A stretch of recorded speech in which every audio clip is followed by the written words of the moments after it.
Hello everyone, welcome back to my YouTube channel learn with Vijay Chauhan. आज हम change the narration करेंगे। आशा करता हूं कि आपको पिछले वीडियो जो मैंने डाले थे उसमें सब कुछ समझ में आ रहा होगा। अगर नहीं आ रहा तो आप बताओ, हम और आसान तरीके से बताएंगे या तरीका बदल देंगे। एक चीज़ को कराने के कई तरीके होते हैं, मुझे जो आसान लगा मैंने वो कराया, पर ज़रूरी नहीं है आपको वो समझ आ जाए। और दूसरा, क्योंकि A4 साइज पेपर पे कराया है तो वो आपको हो सकता है क्लियर ना दिखे, तो आप मैसेज करो, आपको व्हाट्सएप उस नोट्स की फ़ोटो खींच के भेज दी जाएगी। और भी किसी चीज़ का नोट्स चाहिए तो आपको भेज दिया जाएगा। मैंने A4 पेपर पे लिखने का डिसीजन इसलिए लिया है कि इस पे सिखाते समय बहुत कम समय में हम सीख जाते हैं। डिजिटल वीडियो भी बनाया जा सकता है, बनाएंगे भी, लेकिन डिजिटल में फिर बहुत देर में एक छोटी सी चीज है। अब जैसे अब हमने प्रेजेंट इंडेफिनिट टेंस या कोई चेंज दी वॉइस 5-5, 6-6, 10-10 मिनट के वीडियो हैं, लेकिन यही चीज अगर मैं डिजिटल कराऊंगा तो एक एक डेढ़ घंटा लगेगा। दिखता तो क्लियर ही है, तो इसलिए A4 साइज पेपर पे कराने का डिसीजन मैंने लिया। अगर दिक्कत है देखने में उसमें तो आप बताना, उसकी फोटो स्टेट व्हाट्सएप पे आपको भेज देंगे, वॉइस मैसेज भी भेज देंगे, या कोई और कोई दिक्कत है टेक्स्ट मैसेज भी आपको भेज देंगे। आपको दिक्कत है तो आप बताएं। चेंज द नरेशन वैसे कहते हैं मुश्किल है, लेकिन अगर आप इसको अच्छी तरह सीख लेंगे तो ये फिर इससे जैसा आसान भी कोई है नहीं।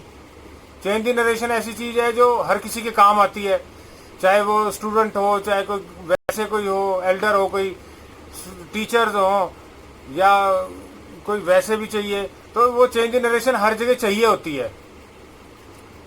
चेंज द नरेशन का ये मैं जो वीडियो डाल रहा हूँ, आप इसको 1 या 2 बार जरूर देखिए। अब मेरे को पूरी आशा है कि आपको 100% आ जाएगा, और नहीं आया तो बताइए आप, फिर हम देखेंगे उसको आपको कैसे सिखाना है।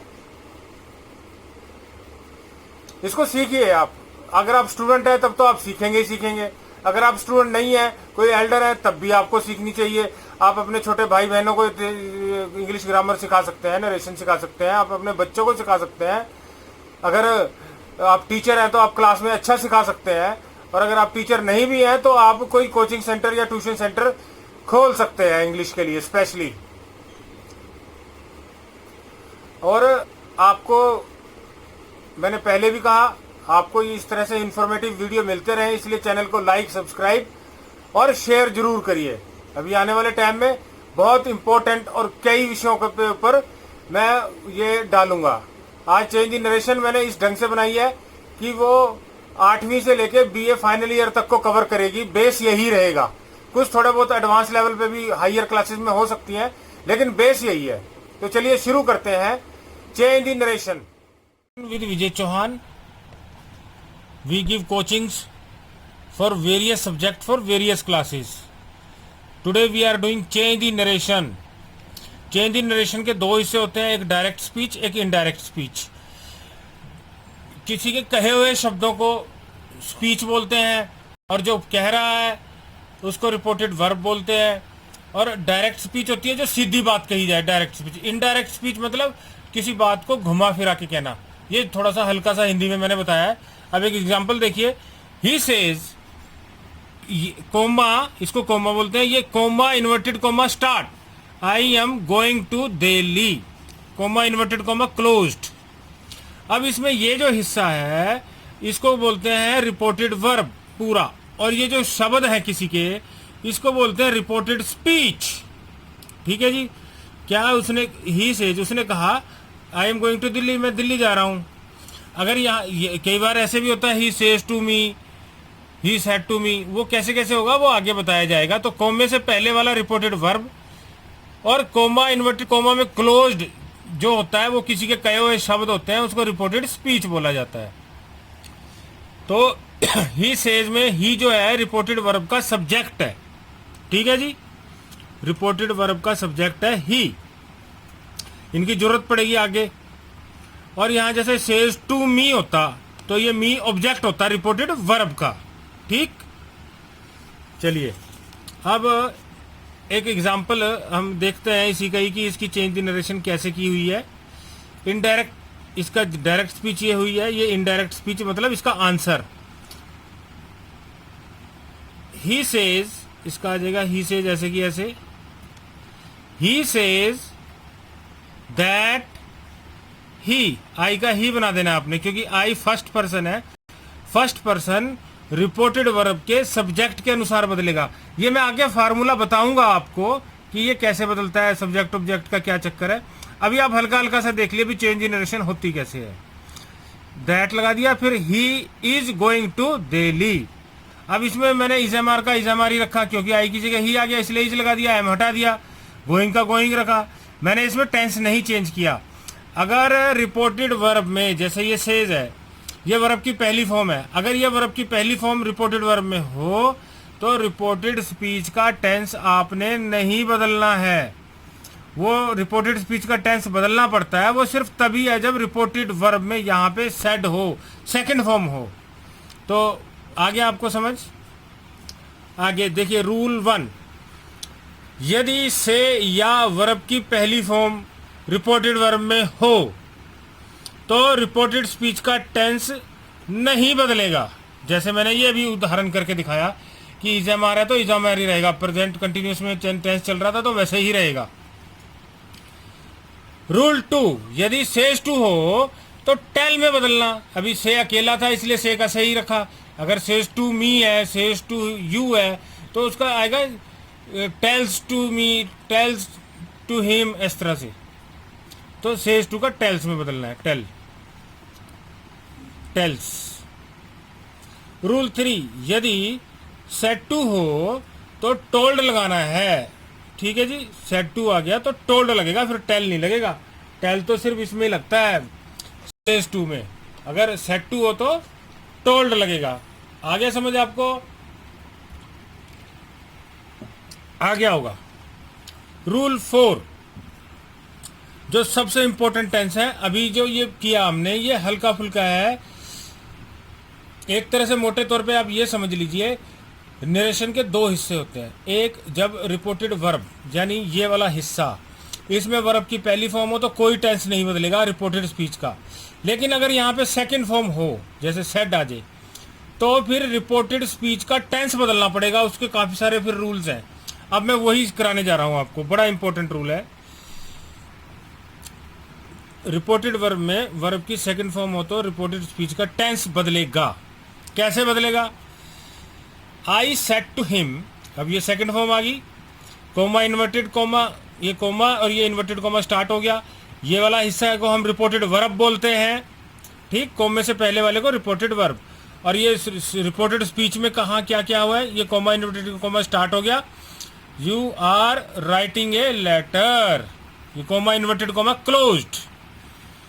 तो अब इनडायरेक्ट स्पीच में हम क्या लिखेंगे आंसर में? आई टोल्ड हिम, मैंने उसको कहा, कोमा इन्वर्टेड कोमा हटाना है, दैट लगाना है। यू जो है ये सेकंड पर्सन है, वो रिपोर्टेड वर्ब के ऑब्जेक्ट के हिसाब से बदलेगा।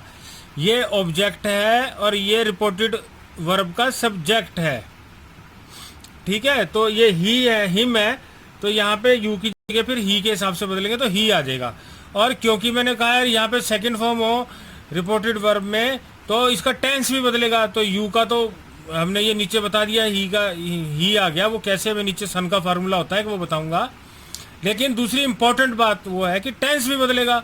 ये प्रेजेंट कंटिन्यूस था, पास्ट कंटिन्यूस बना दिया, इजएमआर का वाज वर्ब बना देते हैं, वो नीचे डिटेल में बताएंगे। तो ये बनेगा he was writing a letter. अब पूरा कैसे पढ़ेंगे? प्रश्न ये था, direct speech, I said to him you are writing a letter. हमने क्या बना दिया? I told him that he was writing a letter. दो बड़े बदलाव किए, इजएमआर का वाज बना दिया, यू की जगह ही लगा दिया। ही लगाया सन के फार्मूले से, जो हम अभी नीचे देखेंगे। और ये टेंस तो बदलना ही है क्योंकि इसमें सेकंड फॉर्म है। यदि रिपोर्टेड स्पीच में आई माई मी वी और अस हो तो वो रिपोर्टेड वर्ब के सन के हिसाब के फार्मूले से बदलेगा, ये सब्जेक्ट के हिसाब से बदलेगा, ठीक। आई माई मी वी और अस अगर इतने हिस्से में हो रिपोर्टेड स्पीच में तो वो रिपोर्टेड वर्ब के सब्जेक्ट के अनुसार बदलेगा। जैसे हमने इस यू को बदला, यू की जगह ही लगा दिया, इस ऑब्जेक्ट के अनुसार बदला। ऐसे ही she he his him, she her her, you your हो तो वो ऑब्जेक्ट के अनुसार बदलेगा, जैसा हमने इसमें किया। ये यू था, इस यू को हमने ऑब्जेक्ट के हिसाब से बदल के ही बना दिया, तो ये लगा हमने। एंड अगर थर्ड पर्सन हो, जैसे अभी इसमें तो 2 ही पर्सन है, मैंने उससे कहा you are writing a letter, कि तुम पत्र लिख रहे हो, तो इसमें फर्स्ट और सेकंड पर्सन ही है। अब मान लो कोई 3 आदमी खड़े हैं, मैंने राम से कहा कि शाम जा रहा है, तो शाम बदलेगा नहीं, ठीक। मैंने राम से कहा कि शाम जा रहा है, तो मैं तो हुआ फर्स्ट पर्सन, राम हुआ सेकंड पर्सन, शाम हुआ थर्ड पर्सन, तो third person as it is आएगा, वो नहीं बदलेगा। अब आइए रिपोर्टेड वर्ब में, यदि वर्ब की सेकंड फॉर्म हो तो रिपोर्टेड स्पीच का टेंस इस प्रकार बदलेगा। ये ऊपर बता दिया है, अब इसके रूल्स क्या है वो देखिए, पूरा नहीं दिख रहा है। इज एम आर अगर हो तो वाज वर्ब बना देना है। इज विल शैल कैन में हो तो वुड शुड कुड बन जाएगा। हैज हैव है तो हैड बन जाएगा। वर्ब की फर्स्ट फॉर्म हो, डू हो, डज हो तो सेकंड फॉर्म आएगी, और सेकंड फॉर्म हो तो हैड लगेगा। मस्ट हो तो हैड टू लगेगा। वाज वर हो तो हैड बीन लगेगा।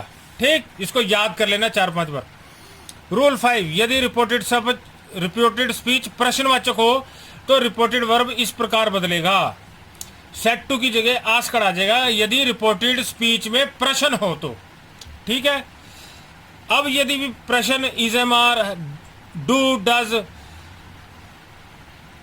हैज, हैव, विल इत्यादि से शुरू होता है प्रश्न रिपोर्टेड स्पीच का, तो हो तो दैट नहीं लगेगा, फिर इफ या वेदर लगेगा दैट की जगह पे। तथा हेल्पिंग वर्ब जो है is am are, was were, ये जो भी अगर शुरू में हुई रिपोर्टेड स्पीच में, वो सब्जेक्ट के बाद लगेगी रिपोर्टेड स्पीच के। कैसे, आइए देखते हैं। एग्जाम्पल है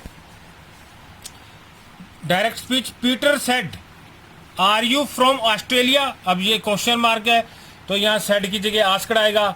आर हेल्पिंग वर्ब है तो इसकी जगह पे अब दैट तो लगेगा नहीं, इफ या वेदर लगेगा। जो मर्जी लगाओ, आपकी मर्जी है। और यू जो है वो बदल जाएगा, ही आई आ जाएगा यू की जगह, और इज एम आर का वाज वर्ब बनेगा, और रिपोर्टेड स्पीच के सब्जेक्ट के बाद लगेगी हेल्पिंग वर्ब। ये नहीं है कि आर यहाँ है तो बस वाज लगा दो और यू को बाद में रखो ना, हेल्पिंग वर्ब फिर सब्जेक्ट के बाद लगती है। ये इंपॉर्टेंट बात है, ध्यान रखिए।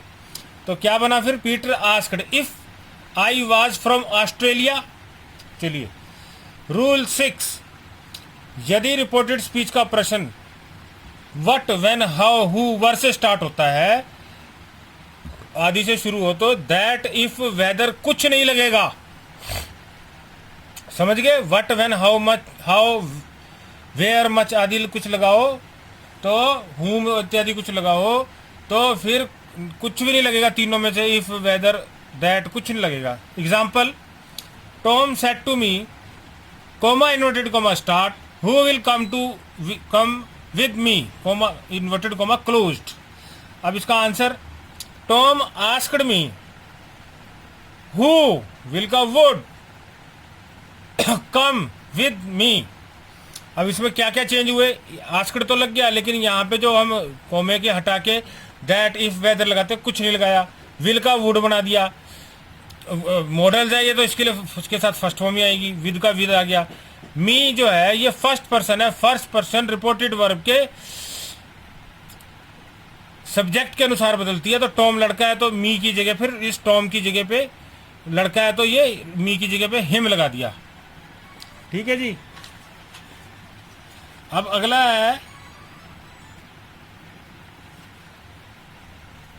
यदि रूल 7, यदि विनम्र निवेदन रिपोर्टेड स्पीच में हो तो सेट टू, रिक्वेस्टेड टू लगेगा। इसको समझने के लिए हम यूं कह सकते हैं, यदि रिपोर्टेड स्पीच में प्लीज लगाओ तो रिक्वेस्टेड टू से स्टार्ट करना है।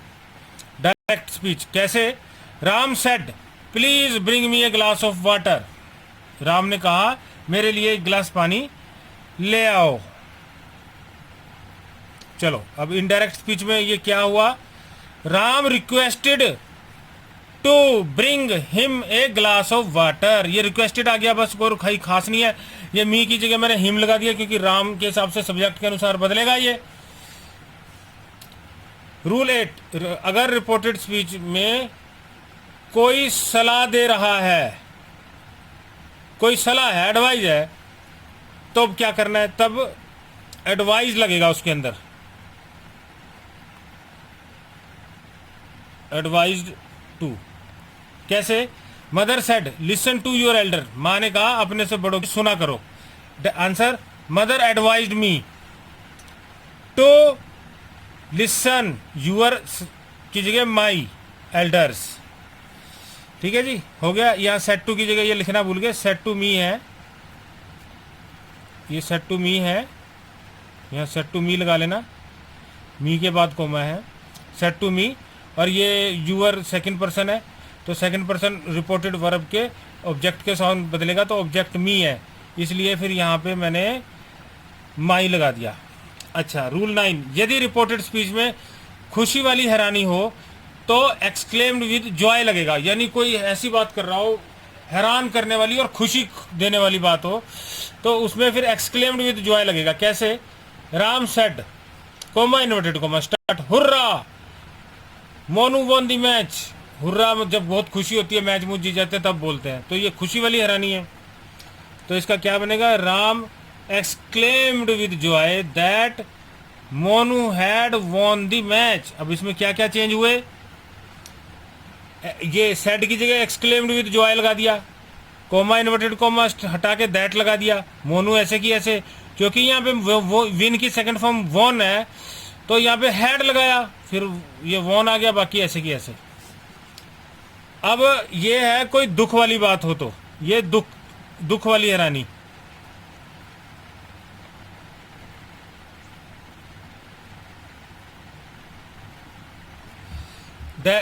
I said alas my pet died, मुझे कहना पड़ा अलास, मतलब बड़ा दुख हो रहा है।